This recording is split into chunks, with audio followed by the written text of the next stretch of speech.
ماهر، بما انك انت من مشجع زملكاوي قديم يعني، قول لي التشكيل التاريخي للزمالك وانا هقول لك التشكيل التاريخي للاهلي. طيب انت عايز التشكيل التاريخي، عايز 11 لعيب ولا عايز؟ لا، عايز ال11 والسبعه الاحتياطي. يعني هيبقى في 7 احتياطي. يعني انت لو هتلعب ماتش يعني قايمة. عايز انت عايز قايمة عايز مباراة. القايمه ال11 قايمة هتبدا مباراة. بيهم والسبعه الاحتياطي بتوعهم من وجهه نظرك افضل لعيبه شفتهم اللي شفتهم يعني. طيب خلينا في نتفق انا اللي عشان بس شفتهم. انا اتفق معاك كده عشان نبدا بسرعه. انا في لعيبه ما شفتهاش لايف بس انا اتفرجت عليها، فانا هم دول اللعيبه اللي هذكر اساميهم. ما يعني أنا مثلا لازم على سبيل شفتهم. المثال انا ما اقدرش اذكر مثلا الكابتن حماده امام لان انا ما شفتوش آه. كتير، لكن في لعيبه انا اتفرجت عليها لايف وفي لعيبه اتفرجت عليها كتير جدا مش لايف. فانا على سبيل المثال مثلا بالنسبه لي مثلا في مركز حراسه المرمى انا نبداها مركز ماشي. خلاص كده. فانا بالنسبه لي في مركز حراسه المرمى مثلا هختار كابتن عادل مأمور. عادل مأمور، عادل مأمور حلو. انا شفت له حاجات في الثمانينات كان طب انا بالنسبه لي طبعا الحضري. يعني الحضري افضل حاجه، يعني افضل حارس جه في تاريخ الاهلي الصراحه. ما يمشيش معاك ثابت البطل؟ لا، الحضري انا اتاثرت بالحضري. انا بكلمك على الناس اللي انا اتفرجت عليها وبحبها، واتفرجت على ثابت البطل. بس انا يعني في ماتش ثابت البطل كنا بنلعب المريخ واتغلبنا 3-0 في الماتش ده، كان في اول التسعينات. كرة من نص الملعب دخلت فيه، شاطت من نص الملعب دخلت فيه. بس انت جايب كده ثابت البطل في الاخر، وثابت البطل ده لا ما صدقش يعني، بقول لك انا رحمة الله اتاثرت. عليه. انا عصام الحضري. طيب ابدا انت باك رايت. انت تلعب الاول ولا تلعب ازاي؟ انا هلعب 4-4-2. ماشي ابدا باك رايت. باك رايت ابراهيم حسن، افضل حد هو شفته في افضل الأهلي. باك رايت جه في تاريخ مصر مش من وجهه ممكن. نظر الشخصيه. ليه جون في كينيا في تصفيات كاس العالم، جايبه كرة كانت على الارض نزل لعبها بدماغه. لا هو ابراهيم حسن في التسعينات كان بيعملوا حاجتين هو وحسام حسن. كان الان هاريس بيخلي ابراهيم حسن يعدي نص الملعب يرفع اوفر، وحسام حسن يجيب جون او محمد رمضان. فالاهلي خد الدوري بالشكل ده. أيوه. فدي كانت قصه. فابراهيم حسن ده لعيب. لا وكمان الجون بتاعه في الزمالك اللي هو بتاع 3-0 ده 3-0 ده المخرج ما عرفش يجيب الكرة على بعضها. باك يمين عندك انت بقى. باك يمين عندي في الزمالك صعب شويه، لان انا هو مما لا شك فيه هو محمد صلاح، كابتن محمد صلاح. بس كابتن محمد صلاح انا ما اتفرجتش عليه كتير، فلو احنا هنتكلم في اللي انا اتفرجت عليهم فمش هيبقى صعب ان اختار كابتن محمد صلاح. بس لو انا هتسالني على كام ماتش انا اتفرجت عليهم فهيبقى كابتن محمد صلاح. ولو انت هتسالني على مين اتفرجت عليه واثبت لي انه باك يمين كويس قوي، فانا بالنسبه لي احمد صلاح، وده هيبقى اختيار غريب شويه بالنسبه انا افتكرتك ممكن تروح لحسين عبد اللطيف. حسين عبد اللطيف كان راجل في الاساس ما كانش باك رايت، احنا وظفناه هناك. احنا جبناه من الالومنيوم. حسين عبد اللطيف كان بيلعب تحت راس الحربه، بس هو تحت راس الحربه جه لقى مين؟ لقى بيلعب رضا عبد العال وحماده عبد اللطيف. وبعد كده جاله احمد الكاس فما يلعب باك رايت. عشان مرعي لعب باك رايت عندكم يعني، وباك ليفت عشان مرعي لعب اي حاجه. بس ما وقفش جون بس. اتنين مساكين. هناخد 2 مساكين على بعض. انا هختار وائل جمعه وهاني رمزي. دي صعبه قوي عندي في الزمالك، صعبه قوي. خد بالك لسه في 7 احتياطي يعني بس اختار اللي هتبدا بيه. طب هبدا بكابتن ابراهيم يوسف ومدحت عبد الهادي. تمام، جامدين برضه، مع ان اشرف قاسم برنس يعني. ما هو عشان كده، عشان كده انا مش عارف يعني بس انا خدت لعيب مخ وعضلات. فكان بالنسبه لي مدحت عبد الهادي من افضل الباكس اللي موجوده في مصر اصلا. بس قلب. انا هقول لك على حاجه على مدحت عبد الهادي. اول ماتش بعد 6-1 كان الماتش بتاع 2-2 في الاستاد. الماتش ده انا يعني ايه الروح والقلب بتاعت مدحت. الجون اللي جابه الاولاني ده اللي كسر فكره ان احنا كاهلاويه نازلين نكسب تاني ما سكور كبير. اتفرج على مدحت عبد الهادي في ماتش الزمالك الجون الاولاني 2005 في تونس. دماغه مربوطه. ايوه. لا مدحت عبد الهادي لا بس انا بقول لك انا فاكره في ماتش 2003 دوت كنا بنلعبها من بومفورير تقريبا. صح. وخلص 2-2. صح. طيب باك شمال، والله العظيم انا بص الاهلي ده يعني ما عندكمش باك شمال في حياتكم احسن. لا والله الفرقه على مدار التاريخ باكات شمال. بس انا هروح جيلبرتو. يعني هروح لجيلبرتو. اختيار غريب شويه. انا يعني تايه ما بينه وبين ربيع ياسين، بس انا هاخد جيلبرتو. يعني ربيع ياسين في حته ثانيه بس انا هاخد جيلبرتو. طيب انا بالنسبه لي مما لا شك فيه كابتن احمد رمزي رز. احمد رمزي حاجه في حته ثانيه خالص. احمد رمزي كان باك شمال كمان، كان في كاس العالم في حته ثانيه خالص. جامد. طيب هناخد 2 ديفندر، 2 نص ملعب. انا هاخد مجدي عبد الغني. ايوه لو كنتش قلت مجدي عبد الغني لا مع ان انا ما بحب يعني كاعلامي ما بحبش اتفرج على مجدي عبد الغني، بس انا مجدي عبد الغني ده لا بحد بوكس تو بوكس حاجه رهيبه. وطاهر ابو زيد مارادونا النيل. لازم يبقى الاثنين دول في نص الملعب. الحته دي هتبقى صعبه شويه، بس انا هلعب بديفندر واحد بس. انا هلعب بديفندر واحد هو اسماعيل يوسف. مع اني كنت رايح لمحمد حلمي، بس اسماعيل يوسف انا اتفرجت عليه كتير قوي. طب انت هتلعب بحد من مركز 10 طيب؟ طبعا. طب ما تقول مركز 10. انا قلت طاهر ابو زيد اصل انا هلعب بالفندر قدامه طاهر ابو زيد ماشي، مركز انا 10. هلعب ده اسماعيل 6، يوسف؟ ده 6. انا هلعب ب6 و10. انا 6. احنا لما نوصل لل10 هقول لك. طيب خلاص انا مجدي عبد الغني 6. ماشي ناخد ايه؟ بناخد مركز 10 يلا. انا قلت طاهر ابو زيد. بالنسبه لي انا حازم امام طبعا. حازم برضو علامه. الجناح يمين انا بركات. اسطوره. حاجه وهم. لا انا الاسطوره. حاجه وهم. انا بالنسبه لي الاسطوره. والله. لا انا بالنسبه لي انا الاسطوره في مين ده بقى؟ الاسطوره. الونجرات شيكابالا. لا شيكابالا. شيكابالا. انا بالنسبه لي الاسطوره. لا انا بحب بركات جدا. عايز اقول لك بركات الزئبقي. انا في ماتشات الاهلي والزمالك كنت ببقى مطمن ان بركات موجود في الملعب اكتر من ابو تريكه. يعني ابو تريكه هداف وكل بالنسبه حاجه. لي انا كزملكاوي كان بيقلقني بركات في الملعب اكتر من ابو تريكه، مع ان ابو تريكه لعيب يا عظيم. جدع في ماتش 4-3 الدوري اللي هو بتاع الاسماعيلي ده اللي خد الكره من نص الملعب ولعيبه الزمالك بتجري وراه. اتفرج على بركات في الاسماعيلي، مش في الاهلي بقى كمان. اتفرج على بركات في الاسماعيلي. ما انا بكلمك عليه في في ماتش الاسماعيلي. الاسماعيلي كان بيلاعب شبيبه القبائل في نهائي افريقيا كاس الكونفدراليه هنا في القاهره، في اسماعيليه. تعادلوا 0-0 1-1 وكانوا متعادلين 0-0 في الجزائر. اتفرج على بركات وهو فرقه.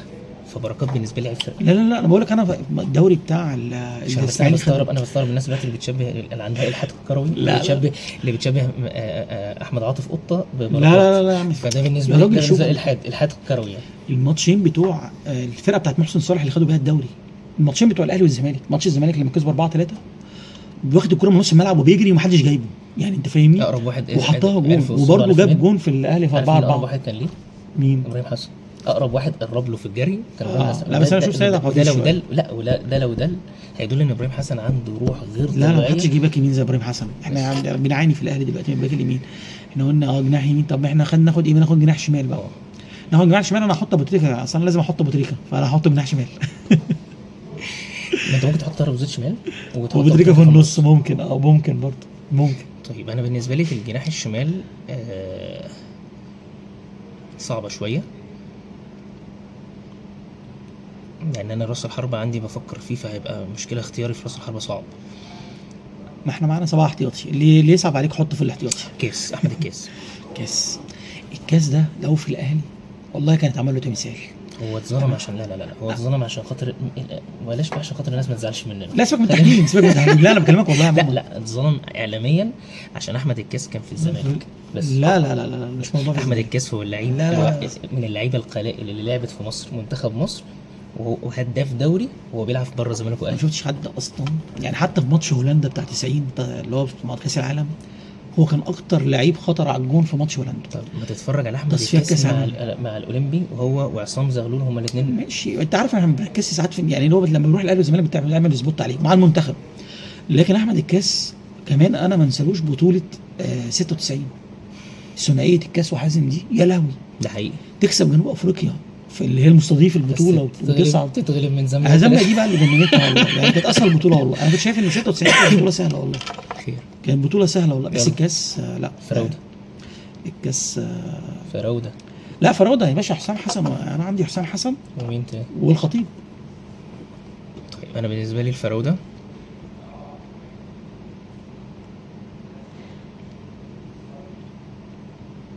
صعب قوي. صعب. لا يا راجل. لا ده يعني انا شايف ان لا انا جمال عبد الحميد. ما انا كنت اقول لك جمال عبد الحميد. عبد الحليم علي. جمال حمزه.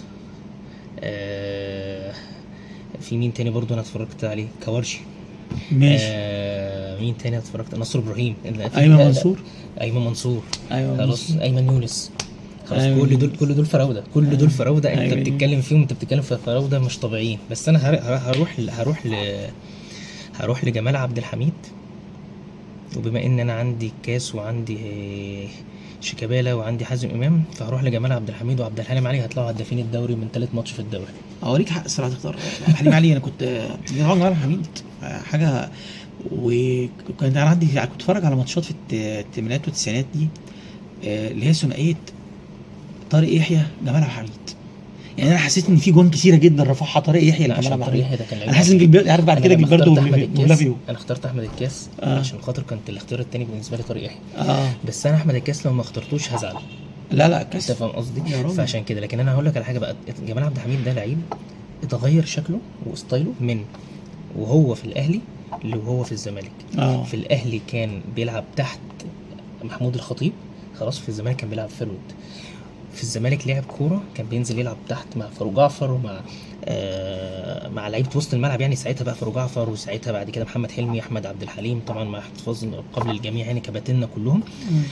كان بينزل يلعب معاهم كوره، وطبعا براسه هو بيجيب جون براسه من على نقطه السنتر، هو بيحط بين السنتر جون هتيجي جون، انت فاهم قصدي؟ فكان طبيعي. لا هو طيب نروح للسبعه الاحتياطي، ادينا 7 مرات. لا خلينا نقولهم على بعض بقى. 11 هنقول، لا انا هقول ال 11 على بعض. طيب الاول انا 11 بتوعك انت. انا الحضري باك يمين وريم حسن، 2 مساكين هاني رمزي وائل جمعه، باك شمال جilberto، ديفندر مجدي عبد الغني، وقدامه تريكا، يمين بركات، شمال طاهر ابو زيد، قدام حسام حسن والخطيب. طيب انا بالنسبه لي كابتن عادل مأمور، كابتن محمد صلاح، كابتن ابراهيم يوسف رحمه الله عليه، كابتن مدحت عبد الهادي، كابتن احمد رمزي، كابتن اسماعيل يوسف تيجانا الكره المصريه، شيكابالا، كابتن احمد الكاس، كابتن حازم امام، قدام كابتن عبد الحليم علي، وكابتن جمال عبد الحميد. نيجي للسبعه بقى عشان بقى قول السبعه بتوعك مره واحده. انا طبعا شوبير انا مرتبط بشوبير. انت يعني مرتبط بيه، بس انت ظلمت كده اكرامي وثابت. لا بس انا عشان انا بقول لك انا اللي اتاثرت بيهم بالاهلي عشان اشجع الاهلي: احمد شوبير، ابراهيم سعيد، انه راح الزمالك. اللي كان ابراهيم سعيد ده لعيب اسطوري، ولولا ان هو صبغ شعره احمر ولما راح ايفرتون كان زمانه لعيب نجم الدوري الانجليزي. مش صبغه شعره، هو كان برضه هيرجع لان دي عقليه للاسف يعني. بس هو طبعا هو من افضل المساكين. لا بس كان نفسي يكمل دوري انجليزي، والله كان نفسي يكمل دوري انجليزي. الاحتراف يا علي مش بس مجرد لعيب جامد، لا الاحتراف عقليه زي ما كان محمد صلاح قال المنتاليتي. فاحنا للاسف ما عندناش لعيبه اللي كمل قليل، يعني زيدان كمل، مرموش بيكمل، ربنا. ولو بصيت على زيدان برضو هتلاقي المكان اللي كمل فيه ما هوش المستوى اللي زي صلاح. المنتاليتي بتفرق. لا بس كان ميدو في الاحتراف كان جامد جدا، بس المنتاليتي بتاعته ما خلتوش يبقى يوصل لمحمد صلاح. ليه؟ العقليه والتفكير والطريقه اللي اتعامل بيها في حياته. يلا بينا، انت قلت كده كابتن احمد شوبير، ابراهيم سعيد، مدافع تاني ربيع ياسين.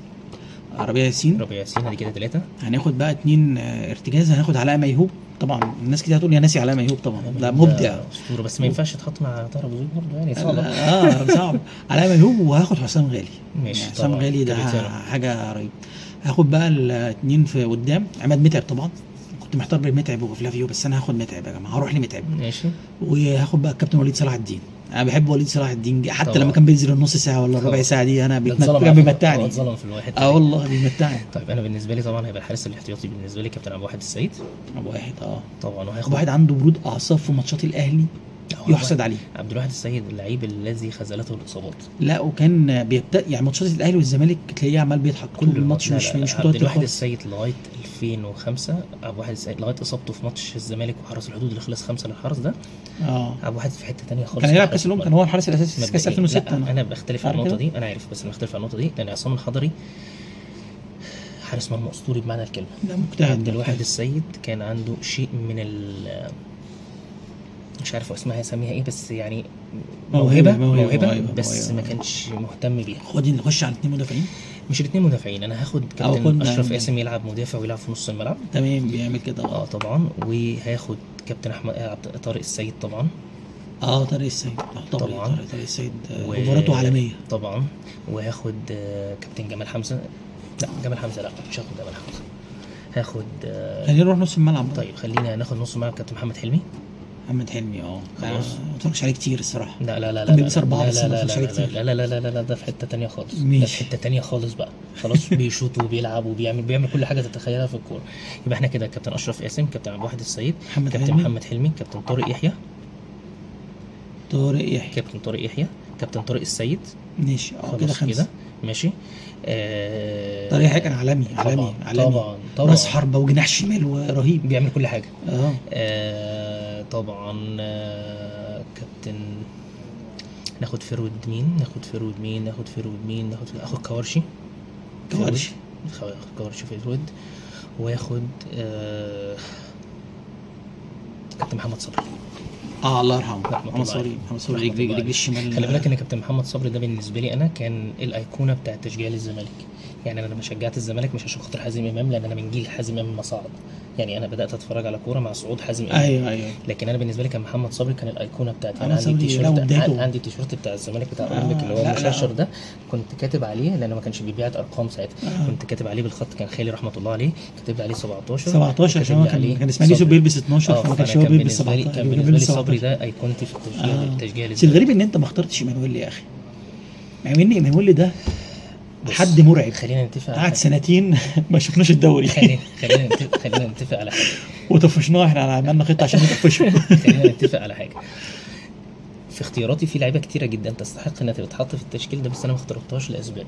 يعني على سبيل المثال كابتن رضا عبد العال، كابتن جمال حمزه، خلاص كده. لا، ما في ناس كتير دولت ما طبعا. ينفعش اختارهم انا بالنسبه لي كزملكاوي، لان الناس دي راحت الناحيه الثانيه، فبالنسبه لي هو انتهى اسطورته. ما انا بالنسبه لي ابراهيم سعيد لعب في الزمالك، بس ابراهيم بقول لك سعيد دي وجهه نظري انا لا. كزملكاوي.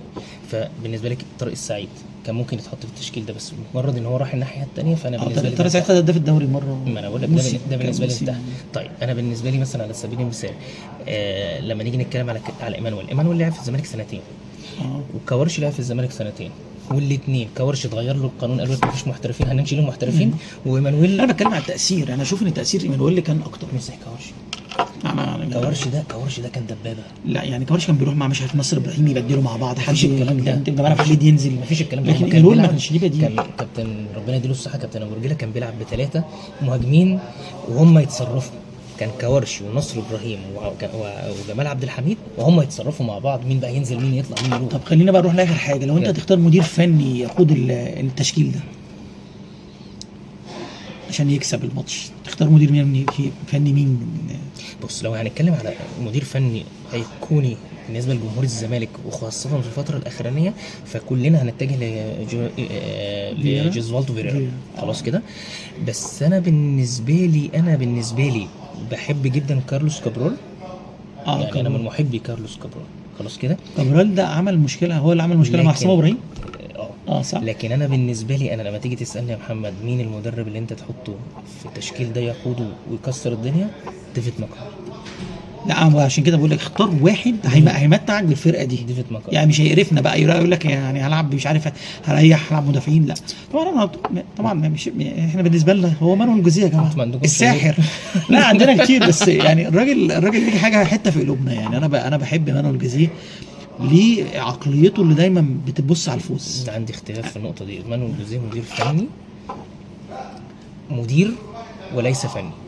يعني هو عرف يدير اوضه اللبس بتاعه النادي الاهلي بالشكل اللي يقدر يطلع منه احسن حاجه، لكن فنيا مانويل جوزيه اقل من مديرين فنيين مسكوا الاهلي بكتير جدا، لكن اداريا هو انجح اداري دخل مصر.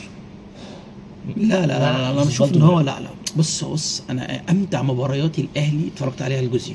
مع مين؟ مع مانويل جوزيه. مع مين؟ لا مع اللعيبه. مع اللعيبه كان معاه منتخب افريقيا. ايا كان معاه منتخب ولا مش معاه منتخب. ما احنا ساعات بيبقى معانا منتخب افريقيا والمدرب بيفطسها. مين منتخب افريقيا؟ بيفطسها. انا اسف في الكلمه، انا اسف هطول عليك شويه. شو اسمعني في الحته ديت. انا دلوقتي لما تيجي تقول لي انا دلوقتي مع يعني الاهلي في الوقت الحالي اللي احنا بنتكلم فيه مع سكواد مرعب، سكواد فيه منتخب افريقيا. خلاص كده. بس هو مين سكواد منتخب افريقيا دلوقتي لما نيجي نقارنه كده واحده بواحده؟ الشناوي ولا عصام الحضري؟